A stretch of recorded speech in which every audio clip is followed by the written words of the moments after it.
right now is your present tense, okay? Now, I don't explain this well, so follow me. Right now is the present. In a little while, this stage of your life will be in the past tense. Okay, you got it? Right now it's the present, woohoo, okay? But eventually, this stage of your dating life becomes part of your past. And here's the thing that a lot of married people around you, nobody told them, so I'm giving you a heads up. Your past will show up in your future. It's pesky, it's irritating, it won't go away, it's a gnat. But eventually in your future, your past, in fact, this present that will become your past is gonna show up in your future. Did you follow any of that? Okay, and see what happens. Married people didn't know this, but now you're gonna know this. Married people thought that once they got married, it was like a new beginning and a brand new day, and we did the wedding in the morning, you know, to emphasize that, and the past is the past, and this is a brand new thing, and we're moving on, and we're cutting all our ties with the past. That's what they thought, because nobody told them what I'm telling you. What they didn't know is this, that their present that became their past showed up in their future. Okay, you're not getting it. So let me try to explain it this way. Sometimes people accuse me of not being a deep preacher, not being like, he's not very deep, you know, he's not very deep. And the reason they don't think I'm deep, I understand this, and that's okay. The reason they don't think I'm deep is because I'm clear. Okay? Because in our culture, no, that's okay. In our culture, we think the more confusing something is, the more intelligent and intellectual it is. So we go to lectures and we go to churches and we go, oh, I have no idea what that means, but that's deep. He's so deep, okay? So I just made it a commitment a long time ago. I never want to put on one of these and get on one of these if I can't be clear. But for those of you who think, no, it's got to be confusing to be deep and you're way too smart to go with something that's simple. Last night as I was getting ready for today, I came up with a really confusing sentence that maybe you'll think is deep and then maybe you'll take it seriously. So here it is, okay? Here it is, just for you. The present will be your past, which will be present in your future. Okay, I'll make sure you can all see this. Okay, this is as deep as I go right here. The present, what you're doing right now in terms of your dating life and living the life, will be your past. That is, one day you're going to look back on it, which will be present. That is, it's going to show up in your future. Okay? So here's what I'm saying. For those of you who aren't interested in, preparing for some future relationship, I'm so sure that's going to happen to me. All I'm saying is this. What you're doing now is going to follow you around. Your relational past has a pesky way of showing up at the most inopportune times. And since you're single, since I'm to singles, I just want you to know that, because a lot of your married friends, nobody told them. So they weren't ready for it when it happened. So now you're wiser because now you know that. Let me tell you something else. See, I've been doing this a long, long time, been a pastor a long, long time, and I've talked to many couples married, couples trying to get married, engaged couples, living together couples, problem couples, everything. I've never ever talked to a married couple that had a marriage problem. What I've discovered is that people with problems get married. And then they have a troubled marriage. But when you dig down, you realize, oh, you don't have a marriage problem. You have two single people problems that combined in a marriage. Because what they discovered, but nobody told them, but you're going to be so much smarter because I'm telling you, is that their single people problems went with them to the altar, and their single people problems got in a marriage, and then they thought they had marriage problems. See, a marriage problem is simple. Nobody comes into counseling for a marriage problem, because a marriage problem is, do we squeeze the toothpaste at the bottom, in the middle, or do we have our own? So you don't have to make an appointment with anybody to figure that out. Do we have one checkbook or two? Those are marriage problems. But what happens is married people come into marriage with things in their past that they think, oh, no, once I say I do, it's all over. And they drag their past, which used to be their present, into their future. And I just want you to know that that's a reality. And so what you're doing now, even if you're only 18 or 19 or 20 years old, it matters. And I just want to give you a heads up about that. Now, here's the other thing married people do that's just kind of crazy. And so I love talking to you about this. The reason married people get into so much trouble when they get married is they believe a myth. And nobody told them what I'm telling you. And so I'm going to tell you, so you're going to be wiser for this as well. This is one of those things that when I hear people tell their story, I think, Didn't you know? And the myth that they buy into, it's called the right person myth. We'll put this up here. Here's what it is, the right person myth. The right person myth goes like this. If I marry the right person, everything will be all right. If I marry the right person, everything will be all right. Let's just say that together. If I marry the right person, everything will be all right. Another version goes like this. When I meet the right person, everything will be all right. Let's just say that together. When I meet the right person, everything will be all right. What they didn't know is this, is that while they were looking for the right person, thinking when I meet the right person, everything will be all right, when they met the right person was doing the same thing. And they didn't know it. The other person they met was looking for the right person. So these two people looking for the right people meet each other. It's like, oh, I've met the right person. The other person's going, I've met the right person. Everything's going to be all right. Now, here's what happens. Do you know how the right people know they've met the right people? Chemistry. It's like, oh, we just talk for hours, and I just think about him all the time, and I think about her all the time, and I can't keep my mind off of him, and he can't keep his mind and other things off of me, and it's just like there's just like this chemistry, you know. There's just chemistry. And so here's what happened, married people. Here's what happens, single people to married people. So these people, they get together, and they, you know, and they have this way of thinking that says, hey, you never buy a car without driving it first, right? And you never buy a pair of shoes without trying them on first. So they get the whole intimacy thing going, and the physical thing going, and the sex thing going. It's like, oh, it's just the greatest thing in the world. There's so much chemistry. And so they're convinced, I've met the right person. And since I've met the right person, everything's going to be all right. That's right. And the other person's thinking the same thing. And then here's what happens, single people. These people with all this incredible chemistry, and let me tell you what the other thing they thought, because you need to know this. When they you know, got together and everything's just great, they believed, here's what they believed. They believed, they won't admit this, but you ask them later. They believe no one has ever loved like this before. I mean, it was like, you know, not my mama, not my grandmama, nobody on TV, nobody in the movies, not my friends. When they're together, they just stare and they go out to eat and they drink and they have fun. And there's like, it's just like, we were made for each other. You're my soulmate. And they really believe this is a unique, one of a kind. Nobody can match this kind of love. They are absolutely convinced of that. And so they get together and they get married. The problem is all they had was chemistry.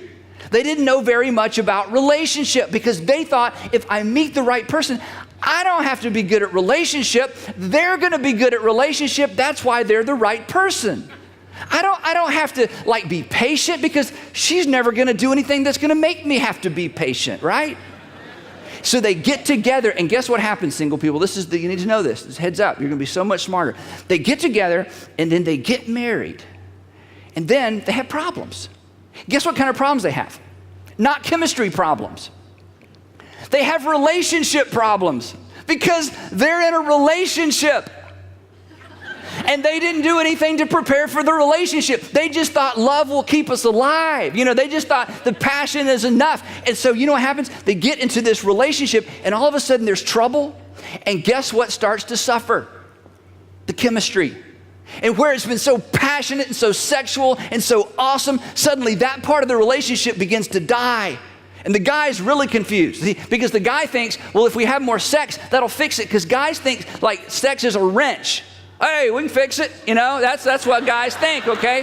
And the girl's like, that's not how it works. And all of a sudden, there's all this tension and there's all this confusion. And the very thing, I'm telling you, you're going to be so much smarter. The very thing that made them think, oh, it's one of a kind love and we're forever. And you know, all of a sudden, the very thing that held them together, the chemistry, it starts to die because they're no good at relationship.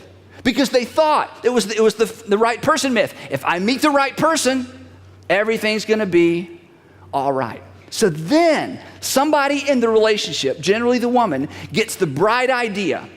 I know what would bring us closer together. Let's have a baby. Oh, that's brilliant. That's it. Let's bring another life into a dysfunctional relationship. And the guy thinks, Well, that'll require sex. That's a great idea, okay? So then they decide we're gonna have a baby and that's gonna fix our relationship. Now, single people, I know why you're laughing. You're laughing like, who would be so stupid? I know married people, this is how they think. Now, let me pause just a second and say this. While I'm telling you all this silly stuff, the married people listening are going, they don't even dare look at each other. It's like, and they're thinking, how did he know? Let me tell you how I know. My IQ is so superior to the no. Let me tell you how I know, okay? This is very important if you're single. I'm telling you, I know I'm being silly, but this is so important. You see, the reason I know all of this is not because I'm smart. It's because as unique as you think you are and as special as you think your relationship is, it's not. Okay? It's a well-worn, predictable path. And I want to keep some of you off of it. You know, sometimes people say to me, they say, Andy, I feel like when you're preaching, you're talking right to me. Let me tell you why you think I'm talking right to you. Because you're not that different than everybody else. We are all I hate to burst your bubble, we are all very, very much the same. We are human beings. I mean, we have so much in common. And again, when we begin to think we are something unique and we're something special and we're on some unique path, no. It's not true. It's just not true. So then this couple, they decide we're gonna have a baby and we're gonna fix it. Now, here's another statistic. You need to know this, okay? There are 2 or 3 times in the life of a man when he's most vulnerable, a married man, when he's most tempted to have an affair. Guess what one of the top 2 are? When his wife is pregnant. And you think, scum.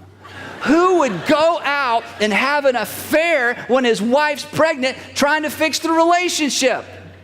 And I'm telling you, it happens all the time because here's how men think. Now, guys, okay, week 3, you don't want to miss any of this, okay? But week 3, we're going to go here big time. I'm just going to kind of a little heads up. Week 3. Here's what guys think. Guys think, well, I got needs. Okay, guys, heads up. We're going to talk about this in detail later, okay? Sex is not a need. Water, you need water. Food, you need food. In certain climates, you need shelter. But guys, check this out later because don't take my word for it, okay? Check it out later. A man, don't take my word for it, can go his entire life and never have sex and not die or even get sick. I know, you just check it out for yourself, okay? But in our minds, we think, oh, no. So guys make terrible, terrible decisions. And then here's what happens, single people. You need to know this. So now we got people who didn't really know much about relationship, but the passion was there. Now the passion is gone. Now we got a baby. Nobody's getting any sleep. And then he's at work one day, and he looks up. And guess who he sees? The right person. And he realizes, do you know what's wrong with my marriage? I married the wrong person, but I just met the right person. She's at the gym. Speaking of Jim, here's Jim. Jim, we went to high school together. Remember, Jim, we used to date. Remember prom? And she realizes, you know what the problem is? I married the wrong person. And off they go again. Do you know why most second marriages have a higher failure rate than first marriages?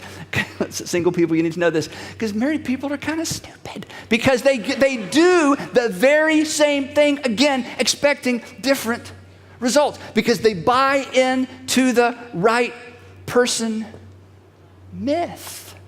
And you remember that thing about, you wouldn't drive a car without trying it out first or buy a pair of shoes without trying them out first? Do you know what ends up in these kinds of marriages? You got 2 used cars and 2 used pairs of shoes. And they don't know what to do with each other. And they wonder what happened. I just want you to know something. It does not have to be that way. That does not have to be your future. The handwriting is not on the wall. There is something different and there is something better. And our culture doesn't celebrate it and our culture doesn't give it any airtime, and I'll tell you why. It's not because our culture is against happy marriages. It's not because our culture is against successful relationships. The problem is they're boring. If somebody were to do a reality TV show of my marriage, no one would watch it. But I love my marriage. But it's just kind of the same old extraordinary thing day after day after day after day, okay? You don't want to watch a movie about 2 happily married people. Be like, how long is this going to go on? They just hold hands, walk around the park, jog together, have dinner at home every night. And who wants to watch married people have sex? I mean, it's like us. We don't want to do that. So the problem is this.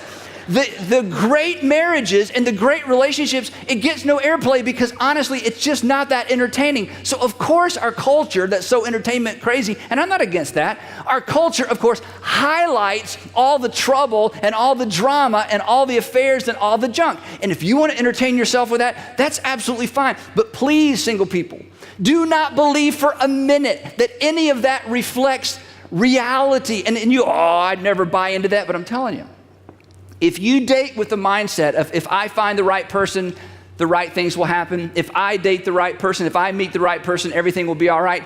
You have bought into the fairy tale idea that is the lie that we're told over and over and over. It just doesn't work that way. There is a better way. So as we begin this series, remember this is just the introduction. As we begin this series, I want to give you a big idea that I want you to begin to get your heads around and your hearts around. And I want you to begin to think about, because we're going to come back to this over and over and over. Here's the contrast. The idea is this. Instead of finding the right person, the real issue is, are you becoming the right person? This is huge. It's not a cute little statement. It's not a cute little phrase. This is the whole deal right here.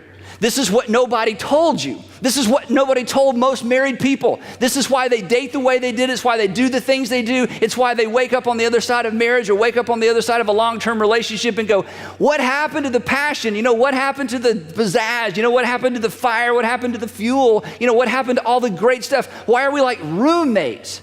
And it's because they went out trying to find the right person. They never spent any energy, any time becoming the right person. This is the new approach. This needs to be your new rule, and I'm telling you, it is life changing. When I was preparing for this series, I did several things to try to get ready for this. And one of the things I did is I met with 9 or 10 single people who are like thick in the whole dating thing. And I got them in a room and I said, okay, let's just talk frankly about dating. Okay, you know, it's been a long time. And so I want to understand. I want to understand terms. I want to understand experiences. I want to understand expectations. And I thought I understood all this, but I just, want to hear it firsthand from some really neat people. And one of the young ladies in that room told this story. And I feel like it explains and illustrates this point better than any other thing I've heard. She said, grew up in a religious home, kind of had the Sunday school background and, the Bible and Jesus and God and that whole thing, went to school, graduated, came to Atlanta and immersed herself in kind of the singles dating culture. And she said, it's not that I quit believing what I used to believe. It's just that I kind of took all of that and I just put it on the back burner. It wasn't like I had some religious epiphany, one night, Jesus is not the Son of God. It wasn't anything like that. She just said, I decided in terms of my dating and my relationships with guys, I'm just not factoring that in. So she's living the life, doing her deal, having fun, things that she, looked back on and said she wished she hadn't done. Anyway, so she's going along. So she's at some gathering. I don't know exactly what it was. And in this gathering were some people she didn't know, and she began to meet some people, and she met this guy. And she said this guy was like the total package. Those are her words. The looks, the job, the personality, everything. And she said as she began to talk to him and as she began to listen to him talk, it became very apparent he was a Christian. And not only was he a Christian that was figuring out and committed to living out his faith in his job, living out his faith in his relationships, and living out his faith in his dating relationships. I mean, he was very overt about that. Mature, good looking, everything. And she was like, wow. And she said as she talked to him, it brought back memories of some of the things that she'd kind of put on the back burner as she'd immersed herself in this dating culture. She said that really wasn't working out very well for her. Well, anyway, she left that party or that gathering, just wow, this guy. She went home. I don't know if it was the next day or, a few days later. She goes home and she starts telling her mom about this guy. She's going on and on how good looking he is and he's got this and that and he's a Christian and on and on and on. And she said that her mother turned to her and said, sweetheart, the problem is a guy like that is not looking for a girl like you.